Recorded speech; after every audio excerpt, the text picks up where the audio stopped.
these questions, and are they biased questions, right? And who are the people we're asking? Who's participating in a poll? Who has time to participate? Who has willingness and who's available? It might be someone who cares. Maybe they too have a bias towards spitting gum on the ground, okay? So again, is it biased? And then you want to ask A and B on those questions there. And number 5, what is the credibility of the polling organization or the research institution? Okay, the reason why I say that is when you go through and you're looking up research and you go, well, this poll says this and this says that. And I know I say this before, and I don't know if this is necessarily the right way to say it, but follow the money. Follow who is behind it. Always look for that information.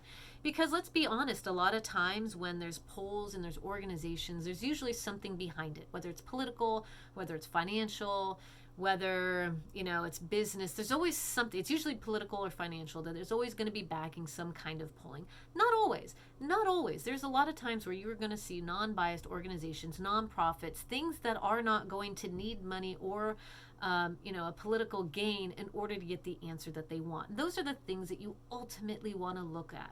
All right, whether it says bipartisan, whether it says nonprofit, those are the things that you want to check on. Or if you have to do on either party, say it does seem like it's skewed, compare it to polls that are similar, if not exactly the same, from other parties, and try and compare and contrast and go, oh, these both seem kind of biased. Is there something in the middle that's going to give me the truth, that's going to give me the real answer, that didn't have these kind of strangely biased questions? Okay, these are the things that you want to ask. And number 6, is the survey biased because of the vested interest of the company that paid for it? Again, follow the money. Who invested in having this poll done? Who was the person who, or people, or company, or politician, or whatever that was looking for the information? Okay, it's real quick and easy. I see often, all the time pretty much, on social media, a quick click for a reshare. All right, and if ever you look at it, you will sometimes see underneath where it came from. If it wasn't for someone who was reposting, you might have to take a few clicks to get to it, but always look where it came from. Don't be so ignorant to be like, ooh, that aligns with my beliefs, I'm just going to repost it because that's how I feel. Which, fine, if that's the case, that is. But that again becomes a biased point of view. You're not giving the true facts and information. You're literally just mindlessly clicking and reposting. And in the end, let's be honest, like, that's not what a true critical thinker would do. And that's just probably not in your best interest, okay? Look at the points number 6 about, again, movies, CDs, different types of ways in which things are viewed and skewed. Okay? Okay, so speaking of skew, you're going to get next on the PowerPoint a little video, and it goes pretty fast, and they do a really good job, but just get to it because I want you to understand when we talk about gathering information, there are different ways in which we gather it that you might find some of this information is skewed. And this is okay. This is just part of how polling and gathering information is. And when these things are skewed, we have to look and go, why might that be the case? So I'll give you a quick rendition of what I have. We talk about different ways in which we get information and how it's distributed. The first and foremost, again, watch the video. It's a little bit easier and a little bit quicker. It talks about here we have this normal distribution. And normal distribution is giving us right down the middle on both sides we see that there is an even distribution, okay? An even normal distribution of information. All right, we call it the bell curve, all right? And it's equal on both sides. And that's what a bell curve is, right? Your information, both sides even, okay? Not always is that the case when we get information or data, okay? You might find, so we might have a positive skew, which leans a little bit higher on the graph, okay? Versus a negative skew, which goes a little bit higher but on the other end, okay? We have positive and negative. And then if you notice, this is our center, right? And if you're looking at this and you're trying to gather evidence and you look at this and go, it's not right down the middle. What's skewing this? What is causing this difference? Again, watch the video. It's going to give you a little bit more detail on examples exactly of how things do become skewed and what might skew the information. Okay, and so how you can see it leaning on one way versus another. And this is all very good information when you start to gather data. Why is this information that you have gathered become a positive skew? Or why has this information that you gathered become a negative skew? What is the cause? What's happening here? And this is information you need to know as you start to gather stuff. Again, when you start gathering the random samples and the more information, you might go, that's really leaning for this way, which is strange. I wonder why that is. You start to get more random information and go, oh, I see now how this could possibly be the case. Again, the more information you get, remember we're talking about that point of intersection.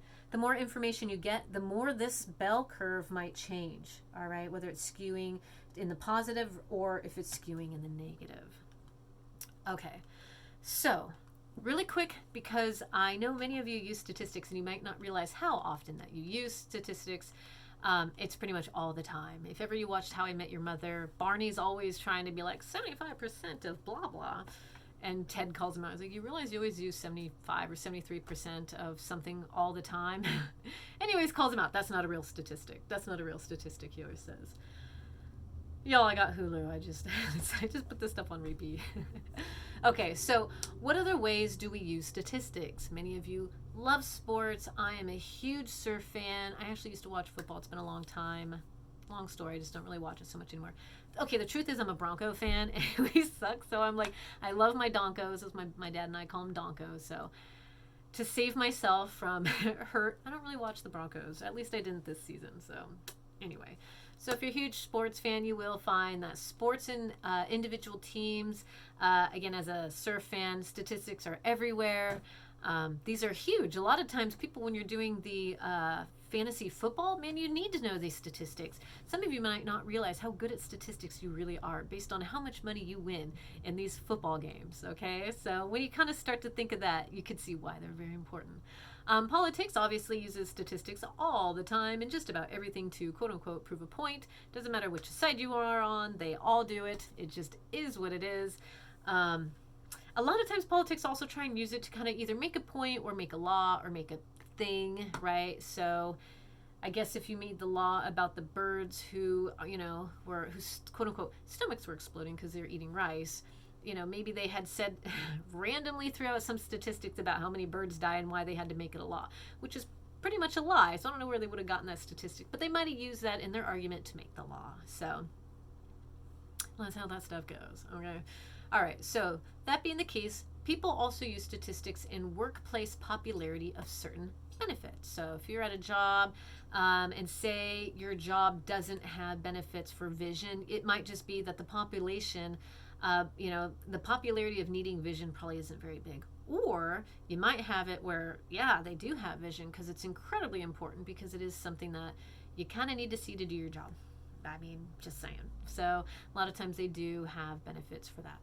Maybe healthcare issues, statistics behind, health and how people either exercise or don't exercise or eat or that, or how they know where to put money for certain things for healthcare, whether it's diabetes or heart conditions. These are very important statistics to understand so that you can say, we need to put more money into research into cancers or, again, diabetes or heart conditions. We need more so that we understand more. Again, the more evidence, the more you get, the more you can say what's important and where you need to start focusing your research and health and help.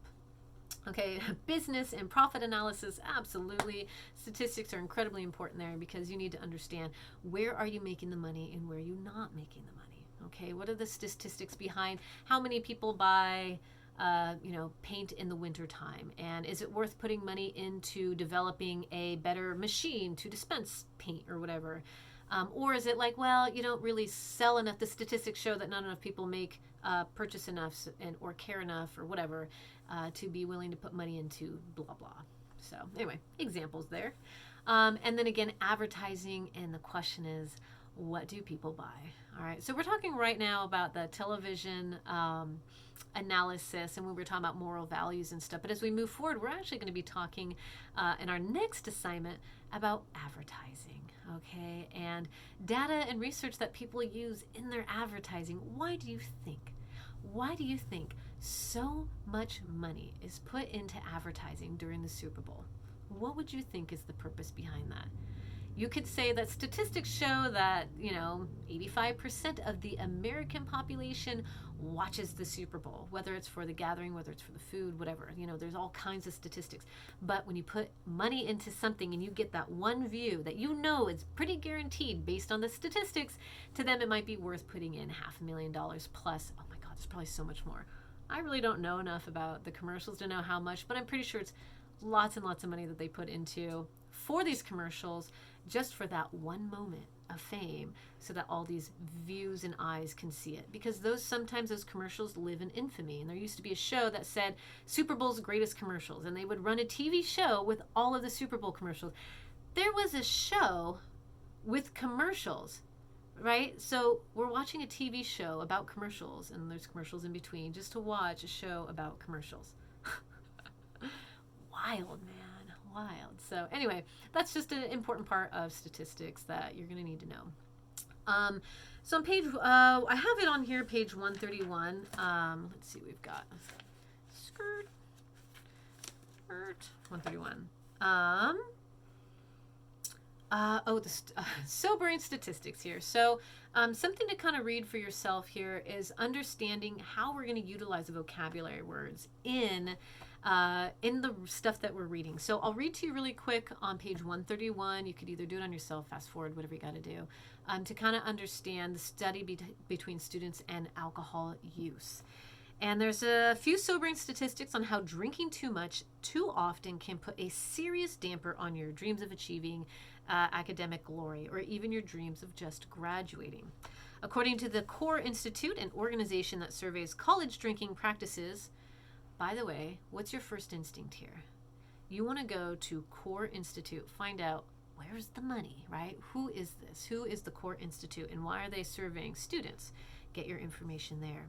It's saying that they surveyed 300,000. That's actually a lot. 300,000 of today's college students, because you'll actually notice in random studies, sometimes it's as small as about like 1,000.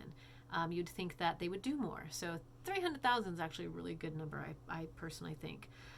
So it says, a study of today's college students will eventually die of alcohol-related causes such as drunk driving accidents, cirrhosis of the liver, and various cancers and heart disease. Remember, we talked about that. 159,000 of today's first-year college students will drop out of school next year for alcohol or other drug-related reasons. And I have a feeling that the numbers have risen exponentially since this has been published. The average student spends about $900 on alcohol each year. My dears, it is way past that. So I know that Chico is cheap for alcohol, but I know 900 is probably maybe more like a monthly spendage for many, many students. So that could be, again, me over analyzing, but from what I know, that it is a good number of alcohol sales are a little bit more expensive than that. So anyway, these are things that I know from experience. I'm going to go research and see how true is this. These are the things that I want to research. Is this real statistical information? Is it true to our population, right? Is it true to the population in which we would say within Chico or whatever? Or is it they're saying all of college students? So maybe that's where the numbers are skewed. Okay. Do you want to know how much cash the average student drops on his books? About $450. Give or take, I've seen it go way higher than that, especially if you are in maths, if you're in sciences, if you are in, I think it is some of the tech schools. I think the tech schools like $500 per book, right? So, but again, these are averages throughout the whole college students. So again, average. We're trying to figure out what the middle ground is here. So for some it might be expensive, for some it might not be. Okay, so notice how I'm utilizing our vocabulary and our experience and what we just learned on how I'm applying it to this reading here, okay? So about almost 1/3 of college students admit to having missed at least one class because of their alcohol or drug use, and nearly 1/4 of students report bombing a test or a project because of the after effects of drinking or doing drugs, right? Those nice little hangovers. One night of heavy drinking can impair your ability to think abstractly for up to 30 days, limiting your ability to relate textbook reading to what your professor says or think. that little paragraph right there, the first thing you'd want to do is research that. Where are they getting that statistic? What is the information? They actually don't give you where they found that information. For me as a teacher, my first instinct is, where'd you get that information? Quote it, source it, tell me. So I can look back and go, oh, you're right. I see where you got that. That is actual information based on data from blah, blah. Okay.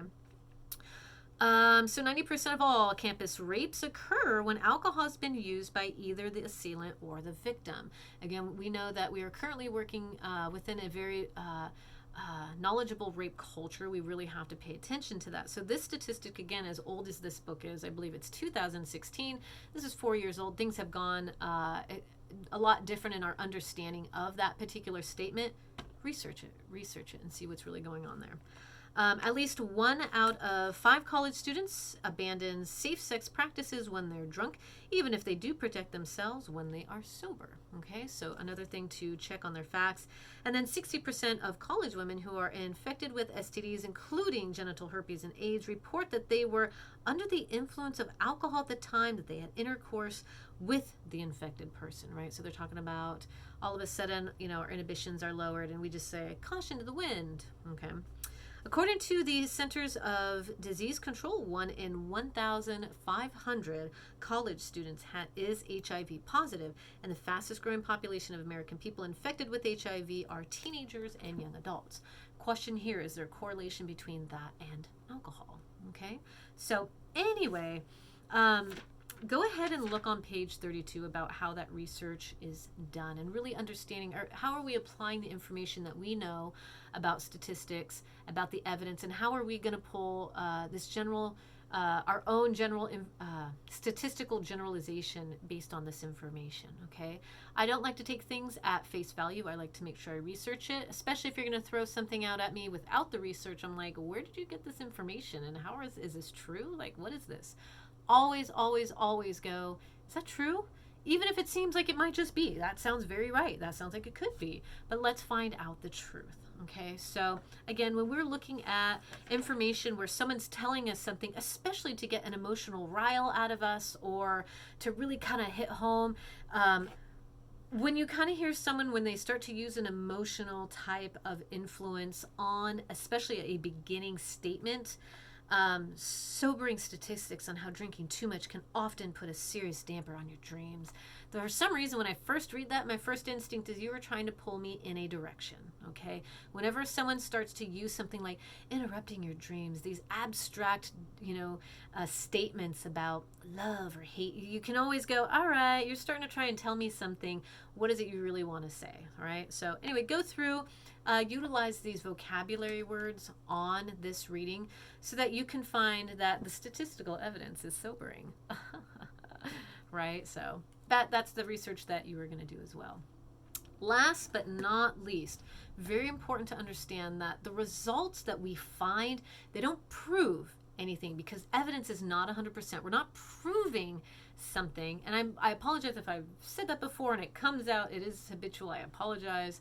But what we're trying to do is suggest and support findings, right? So again, the information they're giving here about these statistics about drinking, the statistics that they give us here are suggesting the following things. They're suggesting that drinking is an issue in the college life, okay? The information supports the statement that they are trying to state, okay? So when we're giving information, the research that we're giving, again, isn't proving anything because, again, you could quote unquote, with my point of interest, you can make a point all day long, but it's not technically really proving anything because, again, evidence is not 100%. You're just giving all the evidence you can to support it, okay, to the best of your abilities. But careful, because if you don't have all the evidence, someone's going to call you out on it and you're like, dang. All right, so ladies and gentlemen, that's pretty much it. There is an article, I think, on 140 for you to take a look at, pretty much about how 12% of students listen. If you've gotten this far, we'll see. Luckily, you can always go back and look at the PowerPoint and listen to me again if you'd like for another hour and 7 minutes, but you don't have to. So anyway, that is about it. Ladies and gentlemen, you are free to go about your day. This particular video will be published twice because this coming week, week 4, mostly I want you to focus on watching the video for the 12 angry men. And then you can utilize this video for week 5 when you answer response number 4. All right. All right, ladies and gentlemen, thank you, and I will see you on the other side.